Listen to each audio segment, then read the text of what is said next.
તો મિત્રો તમે બધા કેમ છો? અને આજે આપણે પૂનમ હતી, ઢોલિયા ઢોલીની માં જહુ માતાજીના મંદિરે દર્શન કરવા માટે આવ્યા હતા અને આપણા અનિલભાઈ દર્શન કરાવડાવશે.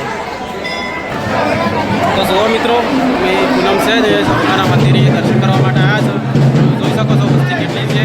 તમને પણ એકદમ નજીકથી મંદિરના દર્શન કરાવું જહુમાના. તમે જોઈ શકો છો પાછળ કેટલી વસ્તી છે, જોઈ શકો છો.